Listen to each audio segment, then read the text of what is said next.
to consider an Attorney General opinion at all, even though it is considered persuasive authority, and we rely on Attorney General opinions all the time.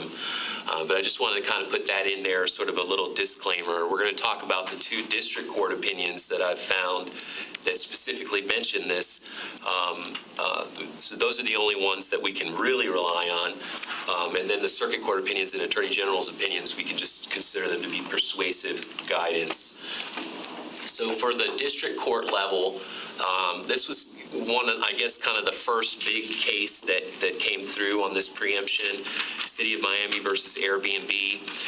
And I'll give you kind of a summary of the ruling here, where the court essentially found that what they had in their code was grandfathered in because it was prior to that 2011 cutoff time. And what the city had there is, for their certain single-family residential zones, they had a definition of what it meant to be residential that included this term of art, predominantly permanent housing. And so the city interpreted that predominantly permanent housing to require leases of 30 days or more, and that amounted to a de facto prohibition on all short-term rentals within those districts. And of course, they were sued almost immediately by Airbnb after that zoning interpretation came down. And the court said, to the extent that that phrase predominantly permanent was in the code prior to 2011, it had not been preempted, and so the city could prohibit short-term rentals in those areas.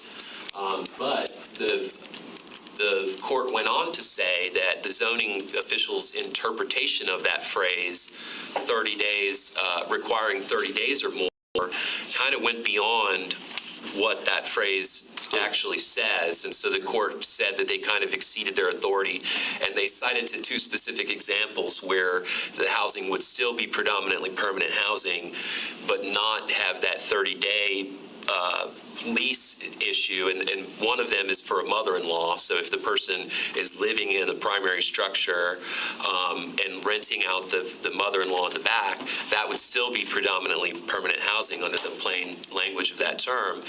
And then the other example was that if somebody left for the summer and short-term rented their property for 3 months out of the summer, that would still, and they lived there for the rest of the year, it would still be predominantly permanent because of duration, throughout the duration, correct? So in those situations, the court essentially said that the city was preempted from the prohibition because the interpretation came down later. So the unfortunate part about this ruling is that we don't have a similar term of art in our code, so it's hard for us to kind of apply this, the rationale in the court's language here to our situation in Lakeland. Our land development code's different. So the next case we have is Mojito Splash versus City of Holmes Beach, and this is a pretty recent case that came down, and what I quote to here is actually a footnote in the case. Most of the court's discussion here was related to the Burt-Harris Act, which is, if you're not familiar with that, it basically says that the local government cannot inordinately burden property through regulation, and if we do inordinately burden through regulation, and that results in a loss of value, we have to then compensate the property owner for that loss of value. So Mojito Splash, Holmes Beach adopted a registry program for Airbnbs, and we'll take a look at Holmes Beach's regulation later in the presentation. But it included occupancy limits and among other things. And although most of the opinion was related to whether or not this was an inordinate burden, and the court found that it wasn't.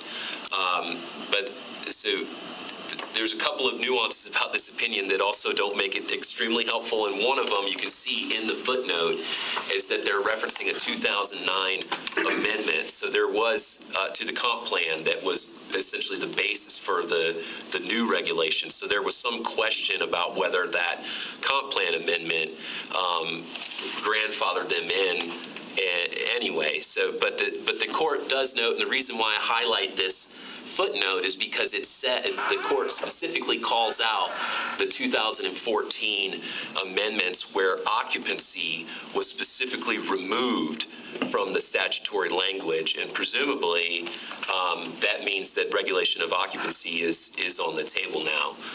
So I, again, wish the court had said that a little bit more clearer, but that's kind of the implication of the footnote, is that occupancy was removed in 2014, and so now it could be potentially regulated from a local level. And then that's it. That's all we have from the district court level, so we don't have a lot of great binding precedent to rely on, even though this has been around for a while. It's been heavily litigated.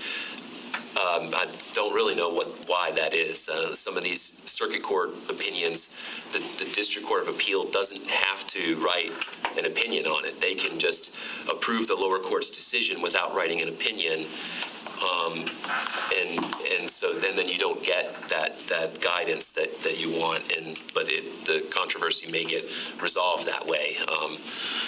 So jump over to the Attorney General opinions before looking at the circuit. Sure. Can I make a quick comment? Sure. Just since you're using this as educational, on the FDBPR, if you register to be an Airbnb, they come immediately and pick you up, and that's how you have to comply, and you have to do the license, otherwise Airbnb can't actually list you. So that's just a little nuance that I think is important, so that people know that if people are using Airbnb, they've done that, so they would be in compliance. And do we have anything in our comprehensive plan at all that might be applicable, like was in Holmes Beach? And I'm surprised that they had something so specifically common, because usually the comment is a little bit more generalized, and then you get down to the detailed regulations in your land development code. So yeah, nothing comes to mind where we could make reference to single family or to defining it more clearly in the way that they attempted to. Okay. All right. And is this exclusive to Airbnb and not VRBO? Or are we using Airbnb as a catch-all? VRBO does the same. That's not my question. Okay. So any of those services, if you're going to be able to be on the internet to be listed to be seen, then they'll get picked up right away, and they have to report sales tax and all that. Just wanted to clarify that. That's very good. Yeah, it's essentially going back to the definition earlier. If it's rented out for less than 30 days, more than 3 times a year, it meets that state definition. Whatever platform they use to market it is not really relevant to the definition itself. So for this first AGO here is for 2014-09, and that's kind of the numbering system that the Attorney General uses. And this one was very helpful as far as kind of giving a little bit of a history to this statutory language and how it's changed. And then the Attorney General does elaborate a little bit more as to what they think that means, what the intention of the House and Senate was when they made these changes. So just to back up a little bit, this is what it used to say prior to the 2014 amendment, and you can see that it's got a lot more in it as far as you cannot restrict the use, you cannot regulate it based solely on the classification, use, or occupancy specifically. So previously, based on that language, the Attorney General had said that the local government was completely preempted from this area. We could not regulate short-term rentals in any way, and so that was kind of the position that the cities followed. That the Attorney General has said this, and we're preempted, so we're out of the game here. Could an HOA supersede that? Yes. Yes, the private. I don't think that the HOAs are specified, and the preemption is directed toward local law, local government. So, Because HOAs do this. Preclude, right. So where we would have an HOA, and they precluded it, they couldn't rent it, correct? That would be up to them to enforce. That'd be like You have that right, though, yes. All right. Don't have to get there. Okay, so this, just a quote from the AGO where their office said it was preempted. But then the change that happened in 2014, they cited to a staff memo that accompanied that bill, and that memo specifically said that it removed the preemption and it opened the door to that was the intent of the change in 2014, was to allow some flexibility for the local government to enact some regulation. And I don't have the quote in here, but there is another quote in that same staff memo that references signage and parking requirements and occupancy as the types of things that were in existence prior to the preemption.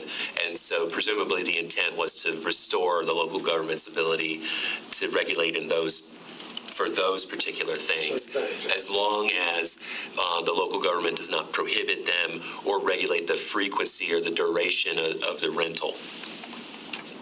And so along with this 2014 opinion, there were two specific questions that were asked of the Attorney General that they answered, and these are those two questions. The first was, can you regulate through zoning? And presumably that means, can you prohibit it in one zoning district but allow it in another? And I guess the theory would be that you're not generally prohibiting them in that situation. You would be allowing them, but not in certain zoning districts. And so that's the first question. And then the second question is, if they don't get their FDBPR license, can we make that a code violation and put them through our code enforcement process for not having their state license? And the Attorney General basically said no to both of these things. The first answer is no, because the Attorney General referenced the definition of vacation rental, which I showed you earlier, which basically is any single-family home. And so the Attorney General has taken the position that if you prohibit it, you're prohibiting otherwise eligible housing that would be eligible to be a vacation rental under state law. And so that would essentially have the effect of prohibiting eligible housing and would violate the prohibition language in the preemption.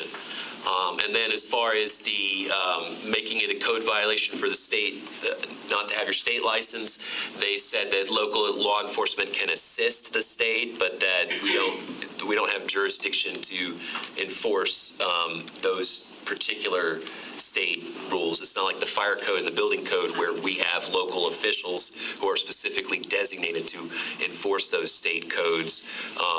With regard to the FDBPR's regulations, we're not delegated jurisdiction for those things. So that was the AGO's opinion on that. This is a later Attorney General opinion, and these are questions that were specifically raised to our office of whether or not can we do these things. The Attorney General has opined on these, and this is the distance separation or limiting the percentage. Could you put a cap on the amount of vacation rentals in a particular neighborhood? And as you can imagine, the answer was no to both of these questions again, and for the same rationale.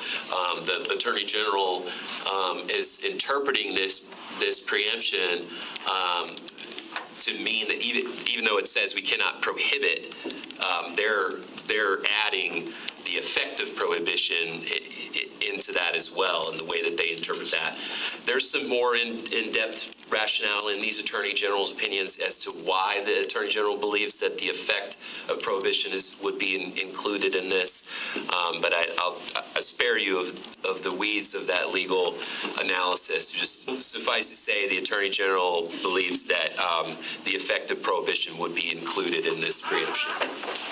Okay, so moving on to the circuit courts, and this is where we've seen a lot. There's been quite a bit of litigation on this, and the first thing that's important to note is that a lot of the places where the litigation occurred are in these tourist spots where they had regulations on the books prior, and so it's not all analogous for us because we don't have anything that's grandfathered in, and so there's very little litigation that's actually helpful if the city's commission is inclined to adopt a regulation. And so these are the three that were pretty thoroughly litigated, I found, that had written opinions. And some of these even did go to the district courts, but the district courts issued what we call PCA, which is a per curiam affirmance. Is that right? Affirmed, yeah. Affirmed, yeah. So, and essentially what that means is that they approve of the lower court's opinion, but they don't write anything on it, and they're not adopting the lower court's opinion as precedent. They're just resolving the matter, and it's done without that binding precedent that I was talking about. So with both Daytona and Flagler County, I found PCAs on these cases. So those cases are done, but without that binding precedent. It's still just that persuasive authority that I talked about earlier. And then for St. Augustine City at Daytona Beach, obviously big tourist hubs, historical tourist hubs as well. They've had regulations on the books for a long time.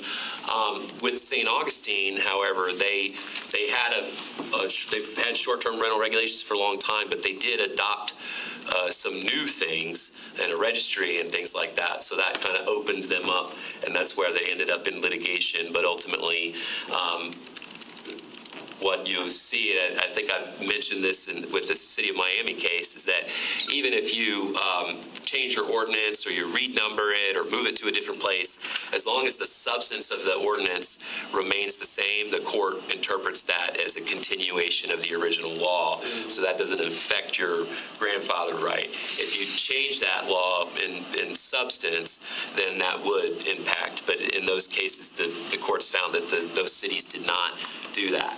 And so Flagler County's regulation was really the most helpful because they didn't have the grandfathering issue, and they enacted a registration program with several specific requirements, regulations on short-term rentals. And there was a pretty thorough opinion written by the judge and the circuit judge in that case.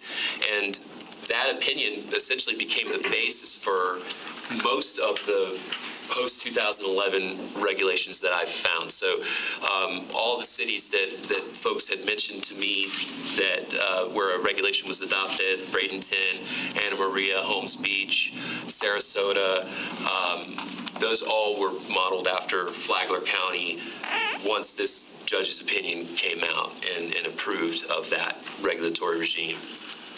So here's what it does. They require registration.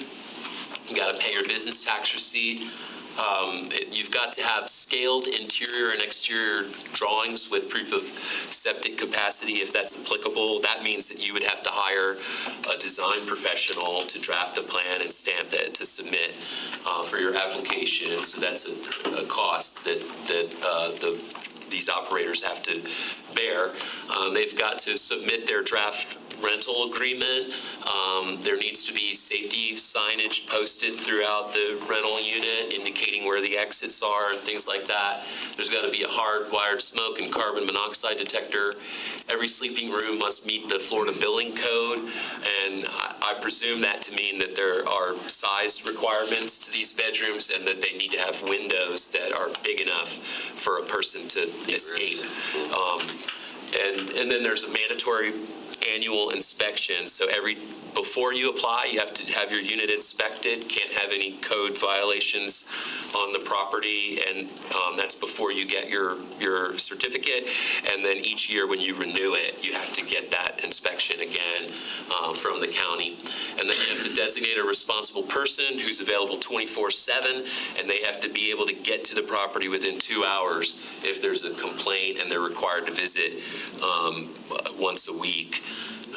And then they imposed their specific occupancy limits, being 10 in a single-family home and 16 in multifamily zones, and that's regardless of the size or number of bedrooms. It's too limiting. And that was, it was upheld by the circuit court. Charge this. Visitors can't. Tell them this is a vacation rental, right? Right. So in order to do that registration process, that would require an ordinance, correct? Right. I wanted to throw in a couple of other legal considerations because there are things that have been mentioned by people as we've been discussing this behind the scenes and some other concerns and risks that have potentially been raised. So I just want to point them out really quick. And the first one is the home-based business statute that's fairly recent. And it says that we may not enact or enforce an ordinance that regulates the home-based business, and the state essentially told us how we can regulate home-based businesses recently, and as you all are aware, we did amend our land development code to comply with this new state law. However, that state law does say that this does not apply to the preemption language in 509.013. So presumably, as long as we comply with what we're allowed to do under 509, we should be fine with the home-based businesses regulation. The next one that's come up a lot is this business damages bill that was recently passed. I think it's still awaiting the governor's signature. I haven't heard any updates on that yet. But this essentially says that if we enact a regulation that reduces the business profit by 15%, and that business has been active in the community for 3 years, then they're entitled to compensation for that loss of profit. However, that as that was going through committee and everything, and all the debate and about costs of the taxpayers and things like that, there was several exemptions added to that. And one of those is that it does not apply to our growth policy or our land development code or development orders. So presumably, if the city commission did want to regulate short-term rentals, that would go in the land development code, and presumably the Business Damages Act would not apply. Okay, so some of the local ordinances that I've reviewed. Again, thanks to Teresa for this table and trying to organize the information in a more visually palatable way. This sort of lays out regulations that were grandfathered in or not. What did they do, and then was there a legal challenge? I actually realized after that as I was working on this last night, that Anna Maria did have litigation. I wasn't able to get the documents to that, but the litigation was back in 2015, so presumably that's concluded and their ordinance still is in place. So I'm assuming that they survived that legal challenge, but I haven't had the chance to review that yet. But as you can see, St. Augustine and Daytona, we reviewed. They did have legal challenges, but they were grandfathered in. Flagler County had legal challenges, but they prevailed. And then Anna Maria, once Flagler County prevailed, Anna Maria adopted essentially a modeled version from that.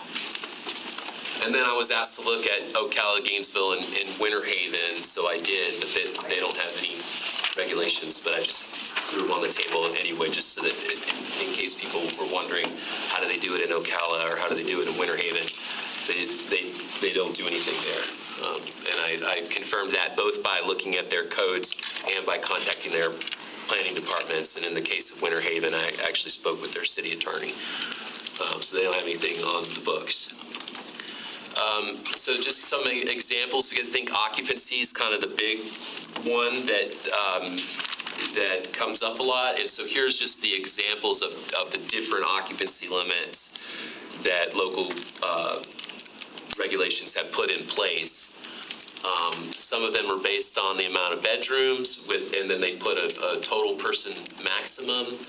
And then Bradenton actually had a reference to the temperature, the amount of square footage that's temperature controlled.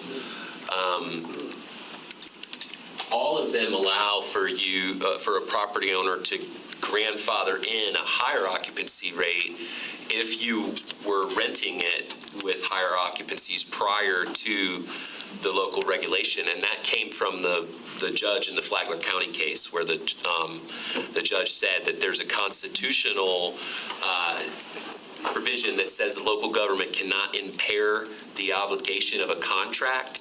And so in that particular case, in Flagler County, several of those operators said, hey, we've got bookings going out to the next couple of years, and these regulations are going to impact those bookings and reduce or eliminate them. And the court was sympathetic to that and said the local government can't do that. So what you see after that litigation is all the local governments that adopt regulations include some process to allow the operators to show those pre-existing rental agreements and honor those agreements without being affected by the regulation. And they had a history backwards in those scenarios, right? Right. They had to provide those actual agreements so that the local government can see that there was actually a contract that needed to be Which is really consistent with the Florida Business Protection Act to a large degree. You know, Right. It's the same philosophy. Okay, so this is just a list of some of the other things it's not comprehensive. Some of these regulations are pretty long, but this is, I think, for the most part, the most important stuff that you see in these regulations. And then and there's a lot of concern when you look at the rationale, because a lot of these local governments that are adopting these, they know that there is some risk, even though there's been some litigation. Like I said, we don't have clear binding precedent on what the local authority is here. So all these local governments are operating somewhat cautiously. If you look at their ordinances, you'll see that they have these very long preambles explaining what their justifications are, which is something that you'd normally see in an ordinance that's drafted, where the attorney that's drafting it is anticipating that they may have to litigate, and they need to have a strong basis for that regulation. And so you see that in a lot of these ordinances. And what I see as the rationale that's being put forward by these local governments is typically related to emergency services. There's a thought that if a person comes out of town, they don't know where the hospital is, they don't know the non-emergency police number, they don't know what the trash pickup days are, other things that local residents would know, that the theory is that has an impact on the services that the local governments provide. So you see a lot of the regulations are kind of directed toward those interests. And so there's the exit lights in Bradenton, there's sign requirements, and that's like, they have to put the trash pickup days on there, you have to tell them where the address of the nearest hospital and things like that all need to be posted on signs throughout the rental unit. The pools have to be brought to current code. Apparently were issues where there's not proper fencing around pools, and they don't want children falling in the pools and things like that. The designated responsible person is something you see in all of these. And then the mandatory and annual inspections. Another one that I saw in most of them was having a landline that was capable of calling 911. And then the parking limitations. Not all of them have parking limitations, but I've provided two specific examples. One in Bradenton where they say one space for every 4 persons, and then in Holmes Beach where they say 1 space per bedroom. So, and I did believe, I can't remember if it's Holmes Beach or Bradenton, where they allowed for what they called a non-conforming determination, or you may think of it like a variance or something like that, where if you don't have the ability to provide the parking that they're requiring, they allow it to go to their code enforcement magistrate, who can then review the situation and decide whether or not to impose that requirement or give you a waiver from it. And with that, that's pretty much it for the survey of the legal landscape. But did want want to throw in just a graphic that we found, and this is a website that we've been referred to that is an aggregator, AirDNA. They, according to their website, they aggregate listings from VRBO and Airbnb, and so this could potentially give us an idea of how many of these are currently operating in the city, and what the rental rates are, what the occupancy rates are. And this is, I believe, this is citywide. Is that right, Teresa? I zoomed into the central city, but yeah, they have Okay. it for countywide throughout the state. You can do a search by area. I actually have maps of going down to each zip code, showing each one as well. Right. So we did click on some of these individual links, and some of them take you to the listing, some of them don't. And so we have no way of knowing the true accuracy of this, but this was a reference, a data point that was given to us, so we're presenting it to the commission. And that's it. With that, I'll take questions. I know we have some members of the public here, so I don't know if the commission wants to hear any public comment, but I'm available if there's any questions. I think what we would probably like to do is do an overview first of, as a commission, what are your impressions and questions, so that we can get some of those things answered, and then we might, depending on time, we have some time for public comments. The overview of this, of course, is, and if you look at the density of those spots, is that I want my street not to be full of people that are not my neighborhood and that are renting and coming and going, or over time convert to businesses that are income dependent, and somebody buys the home not for the purpose of living in it, but buying it to be able to rent it to a changing populace. Now, we have people who own homes that they rent throughout the city, and we have people who have, and of course, Florida and America work to not overregulate private businesses and private residencies, so that you have the ability to do it. We've seen people shift more into working at home in the last decade dramatically, and home-based businesses are not new. I mean, we've had those at some extent forever, but people can now, because of working off, online, work off from a location and really be at home all the time and do those kinds of things. So that's the scope, I think, of which the neighborhood concerns exist. And so really, let's kind of take our comments there, and that would appear, based on what we've just looked at, that registration processes would be the only way probably to move towards a regulation of those.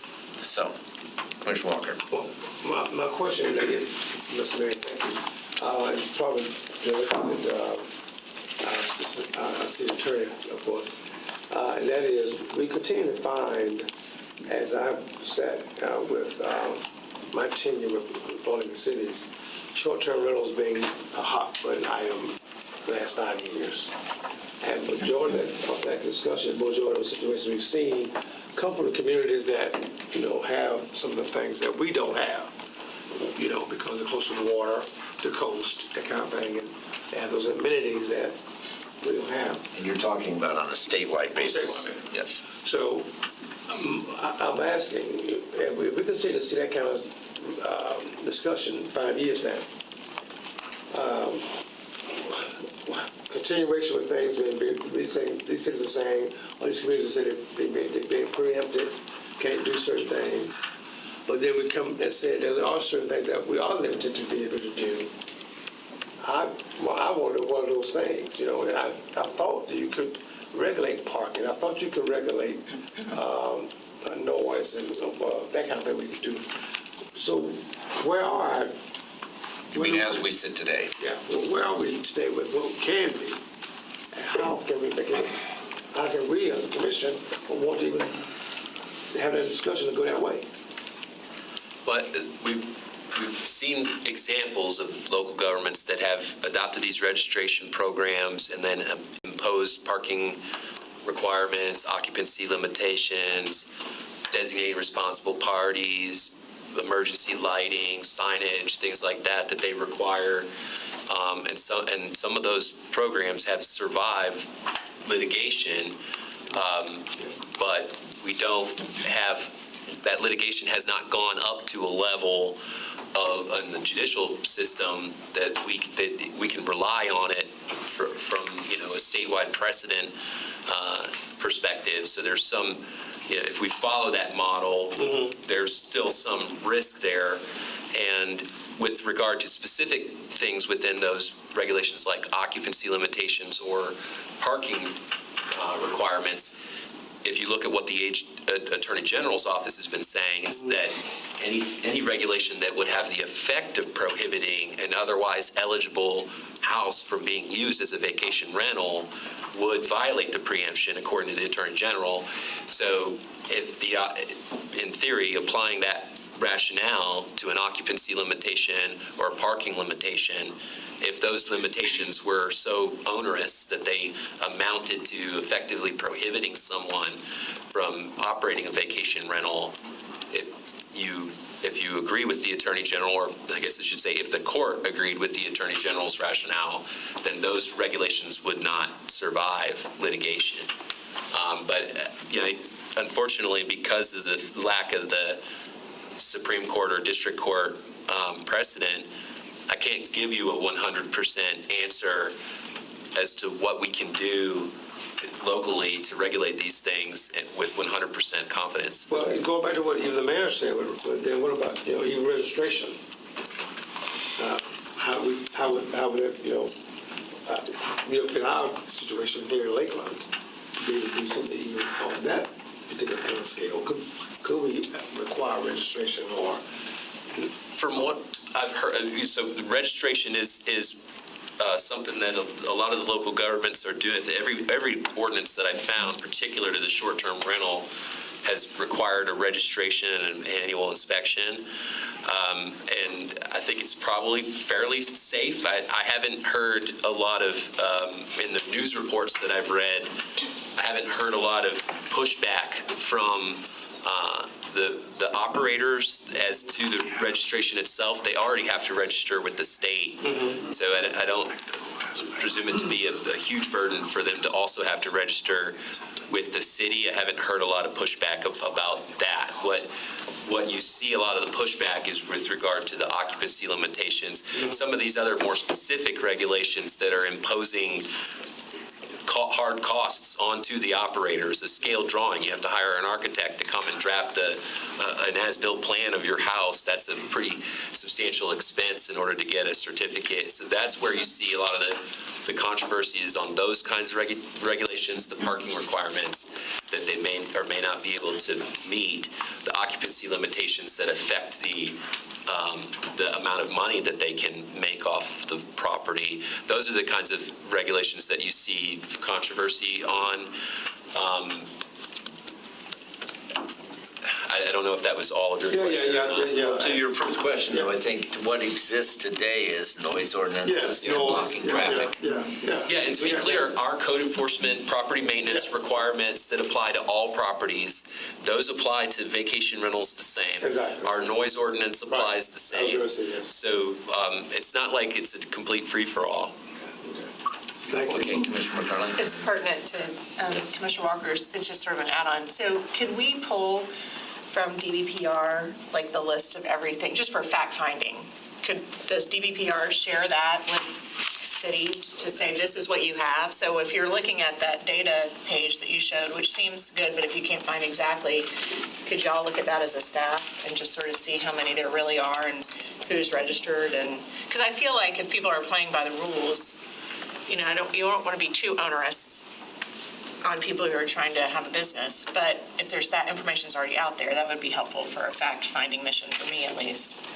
That should be public record, so I should be able to get that from them. That'd be great. Thank you. Again, a couple of things. Again, before we know where we want to go, I think we need to know where we are. Right. Are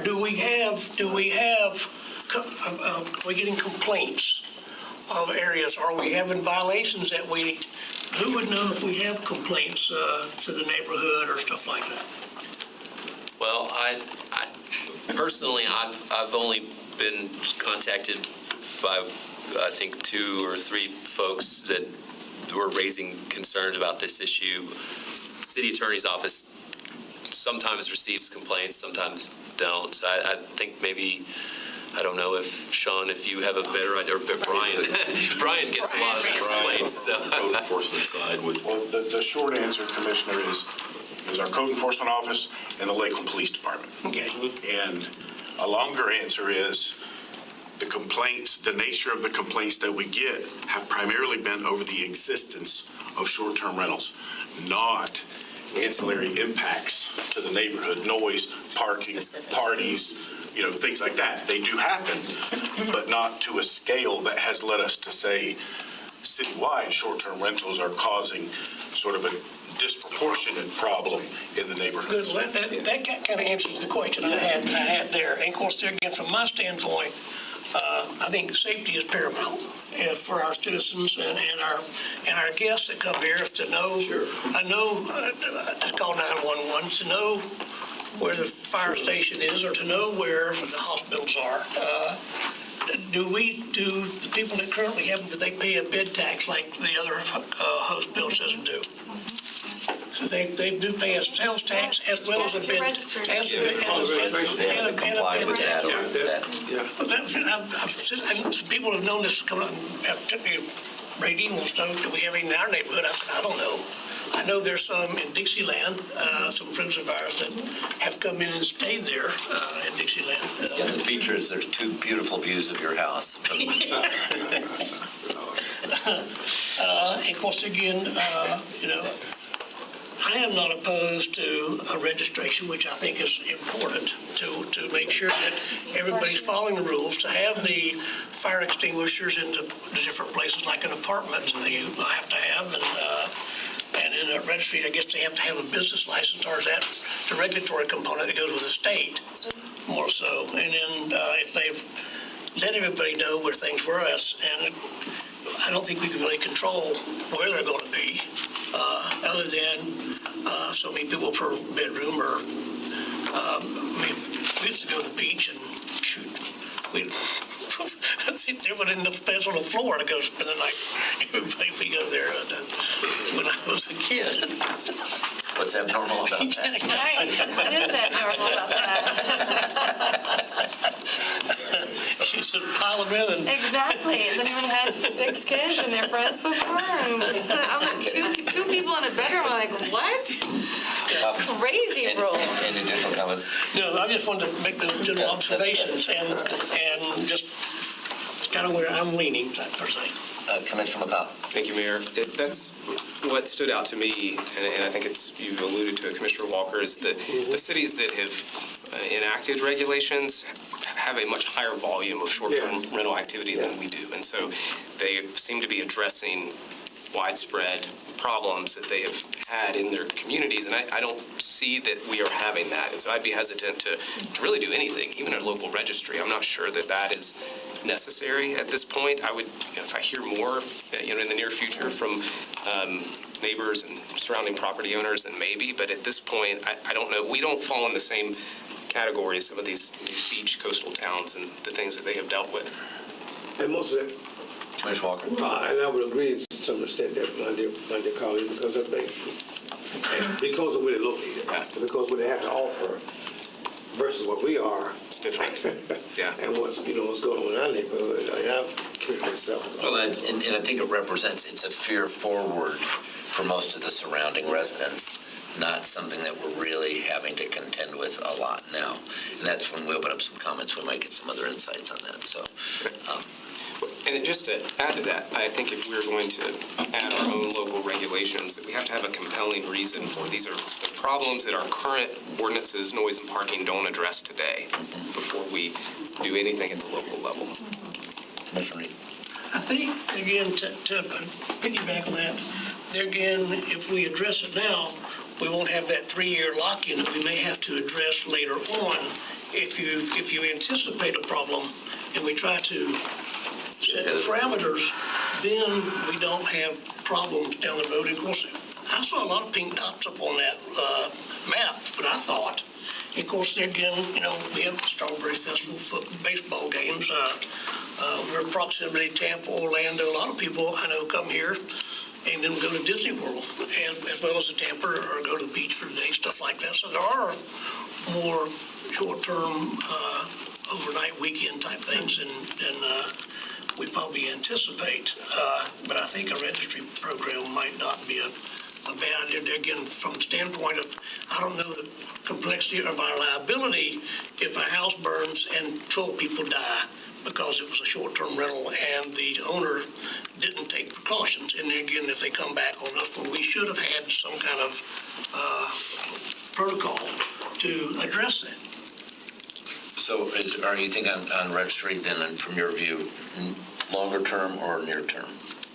If you Well, I think we need to address it and come up with, I don't think it's going to do next week or next month, but by the end of the year, we need to have some kind of idea, I think. And of course, I think Brian is one of our primary candidates to kind of guide us in that direction from my standpoint, but he probably got plenty on his plate. But safety is one of my paramount concerns. City Manager Strauss. Just in terms of the registries for the commission to consider, if the commission chose to go that route, it will be very costly. I mean, there's an entire industry now of software and consultants that will sell you the ability to use things like machine learning, analytics, computer sciences, statistical modeling. Those are some terms that are all part of the multiple solicitations that I receive every week from those different consultants and companies that have developed that. We would definitely have to add staff. I mean, it would likely be a division that we would need to add in code enforcement, as we could not absorb that with the current staff that we have in code enforcement. So I just say that in terms of considering how much this would cost as part of your discussions.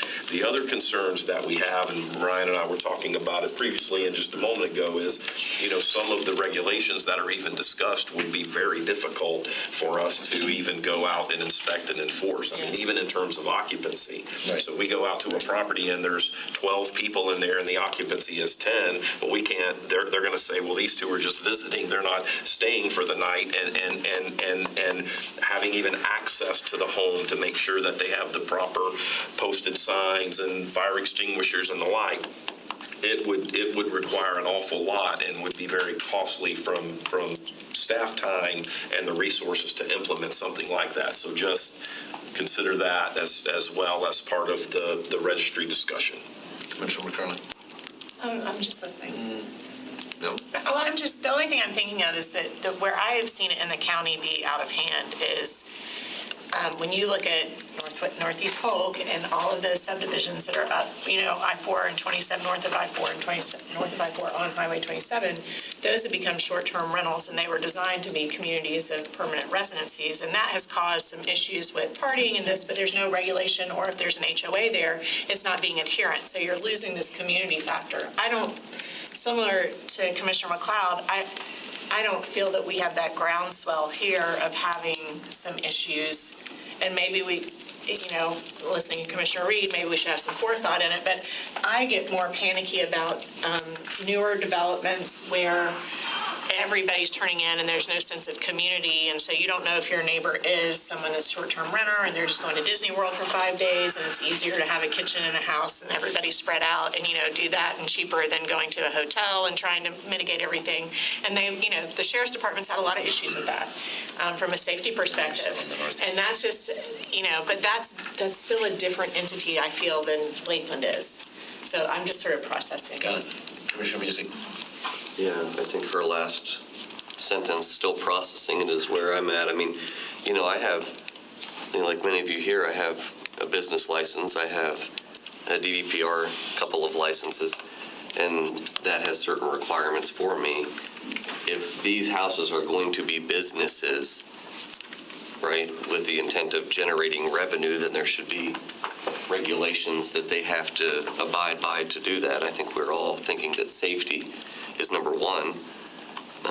And all of us that have stayed at a decent Airbnb, I mean, the first thing you do when you walk in, there's a booklet. Here's the hospital, here's the phone number, here's the, and I think that, some of that gets weeded out just inherently by reviews and things like that.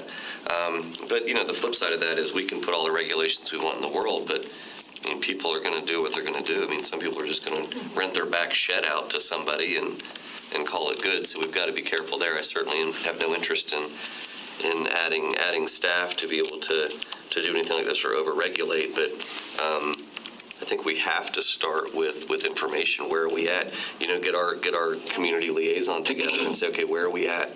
You're in touch with all the local communities. What are you hearing? You know, so we need to get him in the room and find out what he's hearing, because obviously you have, you know, certain areas are more prone probably to this, especially during, say, the Sun and Fun. You know, that certain areas might be hotter. You know, we're getting ready to have a wedding soon, and we're thinking, okay, what 4 or 5 houses are we going to rent for people? You know, and I'm not the exception, I'm sure. So, you know, I think that if you're going to run a business, there should be regulations that follow that. But I certainly am not interested in over-regulating. I mean, if somebody wants to buy a house because they like this area, where I tend to have a little bit of a disconnect is I really like my neighbors. I've got 2 neighbors that I'm really close with. One I don't know at all, and we've lived in our house for over 20 years. And I don't think that is odd. I think that you have a connection with 1 or 2. So to say that we're going to lose community because 3 or 4 houses on a street are short-term rental, I don't think is accurate. I think you're not going to connect with everybody on your road anyway. So I don't know. Good thoughts. Data. We need more data. I mean, I think that's the. Let me pivot off of one comment of yours, which is if that's going to become a business full-time. Once somebody decides to make that a law office, let's just say, that then falls under different coding immediately. We don't. They can't shingle that business, you know, and become a law office without us having what already exists. So you're talking about things that they would do within it that they just work from. Correct. Correct. But that's the great thing about Airbnb and some of those is they've looked at the safety, they've looked at the legality. So if we can get, you know, people to just go through those organizations, that takes care of a lot of things. You know, I mean, I don't like the one that he showed that was somebody on call 24/7.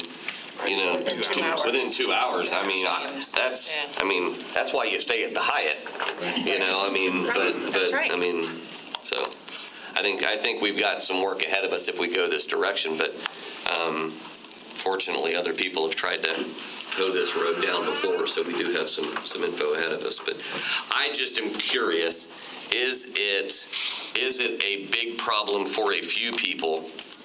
Right, that we've heard from, or is it not much of a problem for most of us? And not to exclude, but we need to know that information. Commissioner Mann, did you have a comment? Yes, I just thought it was great to see what Jared presented today, because Yeah, I'd love to get a copy of that. yes, the perspective is, if we don't have a firm precedent, and we live in Florida, the tourism state of the country, and beaches and Disney World, and no one has a firm precedent yet, I don't think we should be first to try to go for that. I mean, we are not in the same situate as, you know, folks are living in neighborhoods throughout Florida. And so I'm going to be under the persuasion and the proclivity as one of 7 to be the one that doesn't want our regulations, even in fire, even though they're safe, to be more strict than the state. So I would defer to the state law and the state precedent and look to other cities who are having, you know, problems that they are going to figure out how to get some regulation and to make sure there's safety. I think our state has regulations to make sure there's safety, you know, within these things. They do have to register to actually be on Airbnb and get the marketing, you know, that they want to market it. They already have to register. They already are paying the TDC bed tax if they're registering. So, and then those who are not registered, we can walk along the side of the state and find those bad actors by neighbors saying, there are parties every single night, and I don't think they're registered, or they're blocking traffic in the road. So I think the problems that are occurring we should address, for sure. But I'm not a proponent of adding any of this regulation. Certainly, a lot of the regulation, obviously occupancy, I would not be in favor of it. My own family couldn't fit. So, you know, that's just my one opinion. Would you since they're in the room, allow us to have some Yeah. participation from the audience? Okay, Yeah. so then let's do that. That kind of I think everybody has expressed where they are on this. Who would like to speak? And let's just, if you could keep your comments 5 minutes or less. Do they want to speak on them first? Would you like? Either one of you I can. was just discussing things with him. He doesn't want me to speak. I disagree with mostly all of you, including my neighbor here that I do not know. Yes, it is a big problem for me. And I want to know what happened to family-only RA1 neighborhoods, because that's what you're tearing up. It's fine now. I can put up with the jerks on my street that are renting. I can do that. Put up a big curtain to block out these people. Are they short-term rentals or? They're everything. Let me take over. You can share. He told me not to speak. This happened in January. A couple, it seemed, bought the house, and they were going to fix it up, and they told us that their daughter was going to be living there, and maybe a friend. We talked to them. They seemed like nice people. We both agreed to have a tree taken down that was jointly between us. They're really 18 inches away because they never followed code enforcement. The previous owners going back to the 50s or 60s. Okay? It's very close proximity. And they told us the daughter would be moving, so we agreed to have a tree taken down. We both spent a couple of $1,000s on it. And it was good. Everything was good. Then we found out there was a situation where there was a car towed at 3 in the morning, and we started to look around, and we determined that it was different than what they told us. They bought it as a B&B. The owner, it's on Minnehaha. So you are right around the corner from me. And we love your rockets on the 4th of July. And I do need to get your names and addresses My too. name is Robert Conley. And I am. And I left practicing law about 11 years ago, but I'm still registered as an attorney in the state of Florida. And I've had experience with issues like this back in Massachusetts. And I've had, experience with federal courts filing actions when I was with legal services. Then I went to the public defender's office, and I worked in criminal law. And I had interesting situations there with the law, bringing up constitutional issues and so forth. But getting back to this woman, The tree. we found out she was B&B, and she lied to us. And that was like a stab through the heart. They're just investors, like carpetbaggers, coming into the area. Yeah, new This sharks. isn't owner-occupied with a couple of rooms we hear that people want to rent out during the summer or something like that. These are people that intend to rent 100% of the time. It's not owner-occupied. They fixed up the house, no permits. They did roofing, they did floors, they did walls, they did plumbing, they did electrical. Pool, Code enforcement doesn't know that. landscaping, How would they know retaining that? walls. They did all these things. And then they went to what is called the unenclosed open porch in the back, which had never been rented out. And they're renting that out as a cottage. It's on Airbnb. Look at it. They get $90 a night. We've had tenants there for 3 months, and they fixed that up. And no permits, no occupancy permits. It was always a non-conforming use, never a legal non-conforming use. But this is what we're faced with. I've looked at the regulations that you have in Lakeland. I don't know if you realize it. I've done a lot of analysis because I got nothing but time on my hands as an attorney, retired attorney, more or less.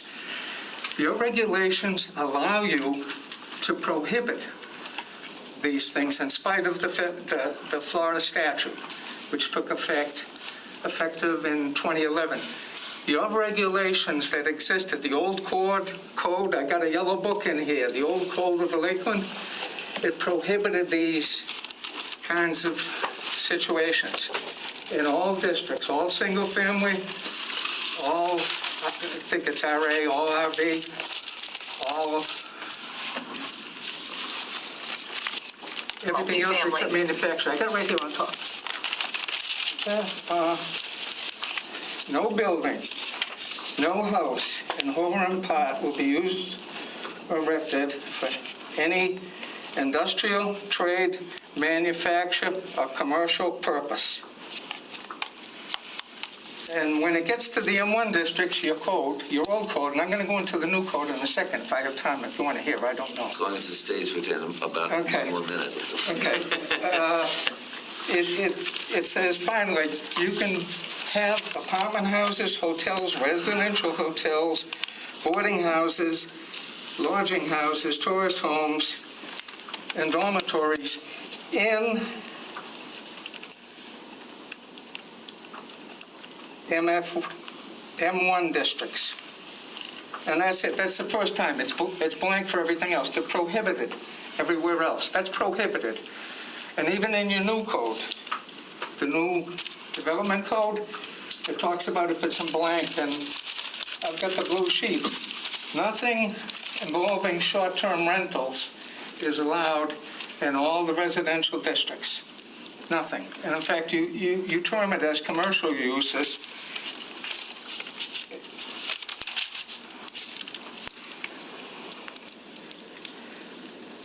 Yeah, residential housing,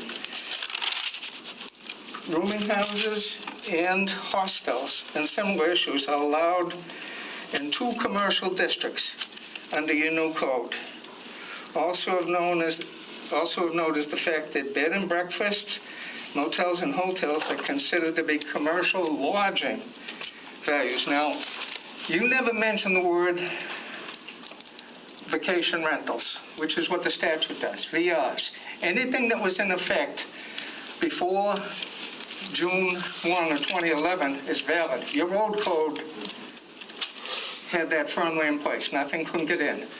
Your new code also doesn't allow anything of this sort in residential districts at all. Now, it doesn't say vacation rentals, but all you got to do is look at it. I mean... Okay, that's good, and I appreciate that. What is your address on Minnehaha? My recommendation? Your address. You have to understand, he's a little hard of hearing. That's all right. Okay. That's right. 422 Minnehaha Trail, 422. 33803. And your name? I am Claire Connolly, She's my outspoken wife. and I am his outspoken wife.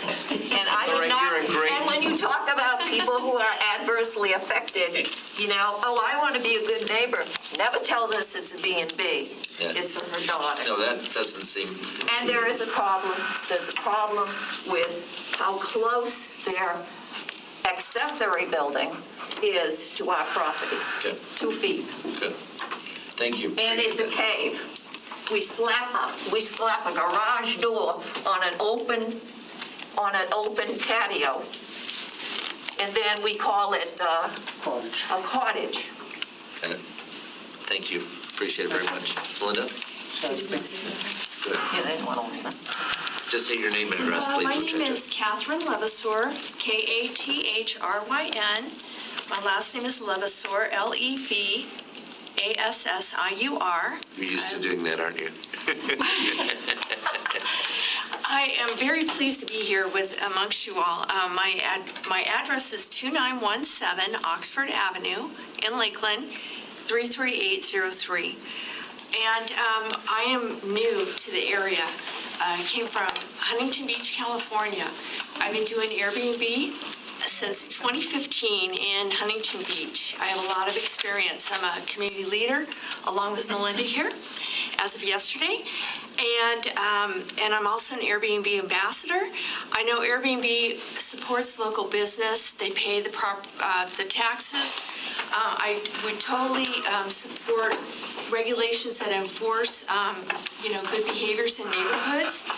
I really like, Commissioner, what you said about music, about what you said about not knowing your neighbors necessarily, that it's not a bad thing. You know, I can relate, you know, because we lived 20-some years in our same house, and I only know a couple of neighbors on either side of us, but I know them enough to where we leave each other keys to go into our house or bring in our mails, you know, like that. So anyways, I saw my dot on the map too, but I'm not an active Airbnb yet because the property is going through renovations, all permitted with green construction. And, but I will have like a guest suite that when we don't have family and friends visiting from California, they can't wait to come and see us here, that I will host new guests on Airbnb. But I will classify that friends that can stay is anyone I hosted in Huntington Beach. That I still keep in contact with since 2015. Some of them, you know, since then, are welcome to stay as my friends in Lakeland. That's what kind of relationships and how people are made to feel welcome when they visit the world, and the world is getting smaller. So anyways, I wasn't going to say anything, but I'm happy to introduce myself. I hope to see you all more frequently in the future. And yeah, Airbnb support or short-term rental support local business in the state. It is a tourism state. I come from a tourism state as well, and a tourism area about a mile from the beach. So yeah, I'm happy to work more with you all, and Melinda here too. Excellent. Thank you. Did you happen to know Glenn Everode, the city manager there? In Huntington Beach? From when? A decade ago. Yeah, I just got involved in 2017, you know, so Oliver Chi and... Okay, thank you. Yeah, Appreciate thank it. Linda? Melinda Rinker, 313 South Lake Avenue. I have my Airbnb right next to us at 319 South Lake Avenue, and we have 3 bedrooms, 2 baths. We also have a Florida room, and we will host up to 10 people. Now, that requires 2 people per bed, 2 in the fold-out couch, and 2 on regular couches. When we make that plain and clear, you know, when, you know, as part of our listing. And, you know, I get that there are certain issues that are inherently, oh my God, the big bad short-term rentals. I get it. I mean, in the last year, there have been, that have been talked about, there have been 2 parties at short-term rentals. Airbnb actually does not allow more than 16 people in any Airbnb, and that's because of their anti-party policy. They're also doing an anti-party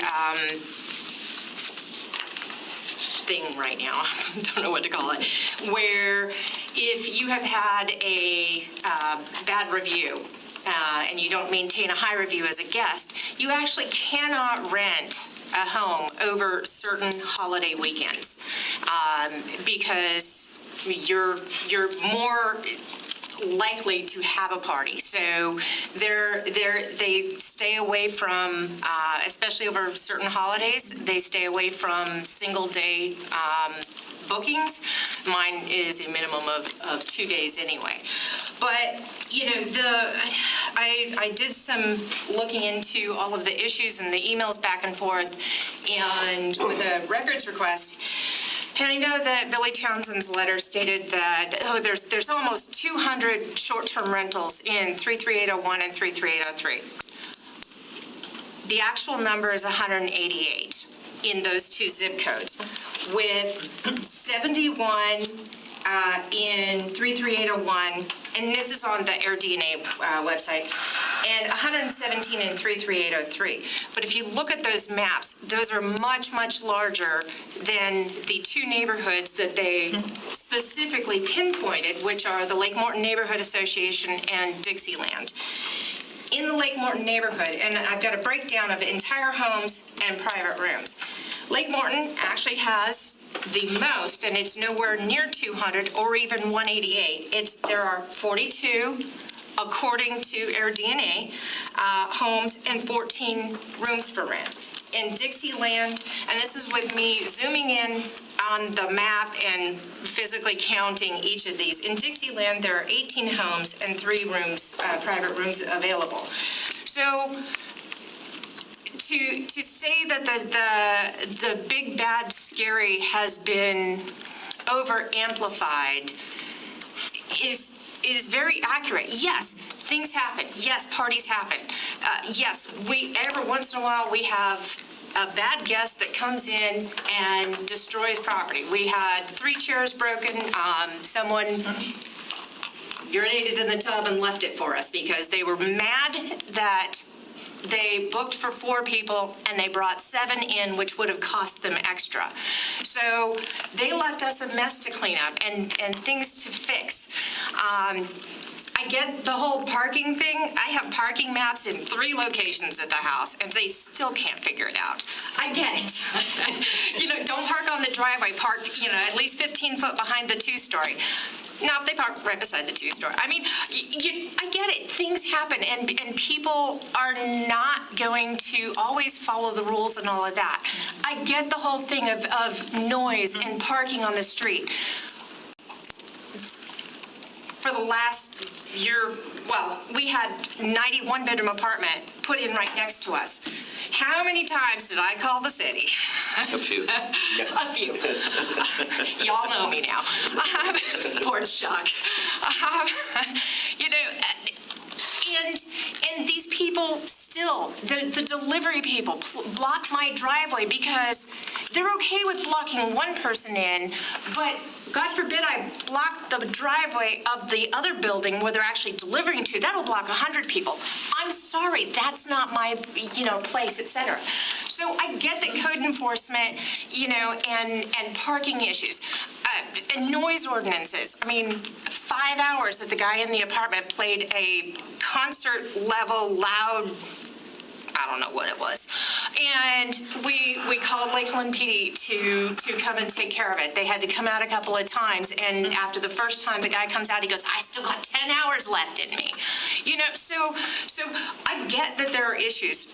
Last night before, a car alarm down the street the other way was going off for hours. They couldn't do anything about it because it was on a private property. So in summary. So the issue is that, yes, there are going to be issues, but there have been 2 notated parties in the last year and a half. We are doing things as an Airbnb and short-term rental community to help stop those. There's noise control monitors that we can do, et cetera. They're saying that we're taking over the neighborhood. We're not, but the college has 146 properties on pollpa.org. 13 of them are not in Lake Morton District, so 133. And since 2012, there's been like 50-plus properties added something. I'd have to re-look at the count. So we're not taking over the neighborhood. Yes, we have a few, and I get that. But we all have to keep our properties in great condition to get people in there. And long-term rentals are our, we're okay with long-term renters because that's our neighbors. But yet, long-term renters don't always take care of the properties. Short-term renters, we have to make it look fantastic to keep up our 5-star ratings. We have to add to it. So we're here to say we're part of this community, and we want to be a fabulous part. And we've got amazing guests. Thank you very much. 99% of the time.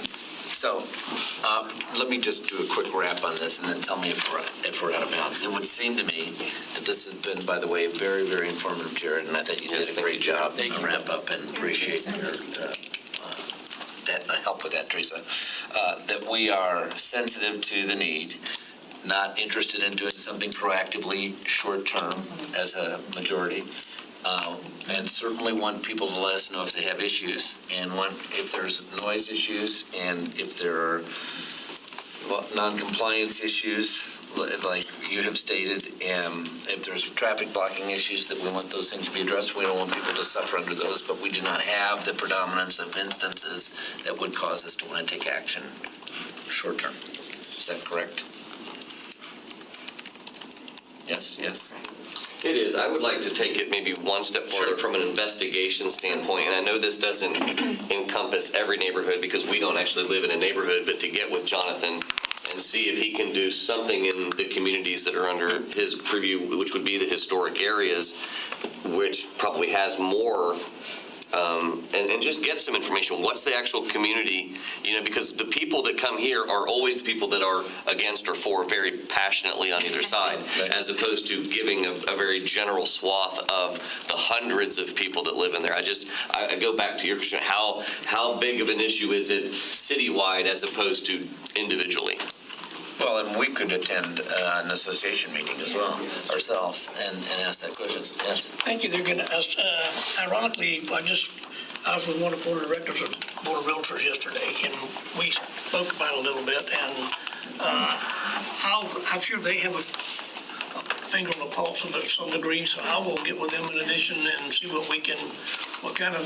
maybe we need to have another roundtable and find out what we can all collaborate and come up with better ideas or a different process. But invariably, I think it's informative. I'd like to be a little more informed, and I think you've made some great points.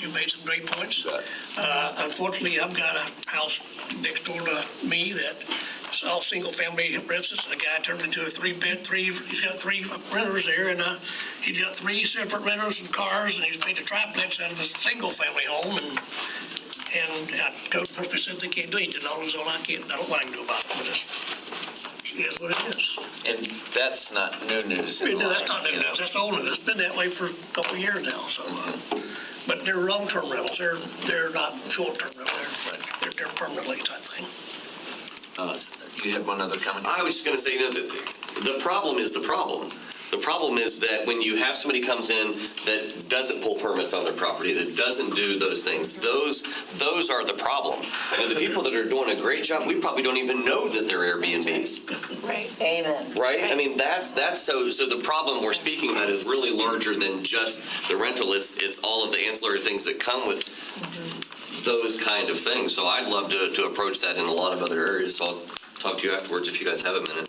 But And those of us who are good short-term renter owners don't want those either. Right. No, you're after the same thing. Yeah. I want, people to have their state licensing, et cetera. You get bad long-term renters too. Yeah. Well, exactly. Well, listen, we live in an imperfect world, so that we'll never have it work like a well-oiled machine, but we want it to be a place we love to live in and that people show consideration and do what they're supposed to do and follow ordinances that are in place and codes and covenants, right? Yeah. And to enforce those things when they don't. All right, any other comments at all? Thank you very much for your time and for the thoroughness of this exercise. Appreciate it.